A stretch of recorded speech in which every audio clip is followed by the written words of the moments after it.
Hi guys, నేను మీకు చెప్పినట్టుగా అయితే నా లుక్ చేస్తాను ఇక్కడ నేను. ఈరోజు వచ్చేసి థర్డ్ డే అన్నపూర్ణమ్మాదేవి. సో నేనైతే అన్నపూర్ణమ్మాదేవి లుక్ అయితే చేయబోతున్నా.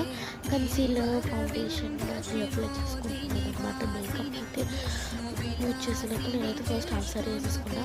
సో దాన్ని నేనైతే బ్లష్ చేసుకొని, సో ఇప్పుడు పొట్టు పెట్టుకోవాలి కాబట్టి సో పసుపు కుంకుమ రాసుకున్నా అమ్మవారికి. ఇలా పెట్టాలి కాబట్టి సో కొంచెం అండ్ నేనైతే టికల్ ఇంకా ఇన్ఫాక్చుయేటెడ్ షేడ్స్ యూజ్ చేసిన గోల్డ్ అండ్ ప్యాకిష్ పింక్. సో వీటిని యూజ్ చేస్తే మనకి మంచి ఐబ్రో షేడ్ వచ్చింది. సో నెక్స్ట్ పౌడర్ స్టిక్కర్ భార్యని దొరకలేదు కాబట్టి ఇంకా బొట్లు పెట్టా వర్కౌట్ అవ్వలేదు. సో లాస్ట్ జ్యువెలరీ ఎదుగు. నేను జ్యువెలరీ అయితే హైదరాబాద్లో తీసుకున్నాను, షాప్ తెలీదు, తర్వాత చెప్తాను. సో ఇది వచ్చేసిన ఫైనల్. బాయ్ గాయ్స్, రేపటి లుక్లో చూద్దాం.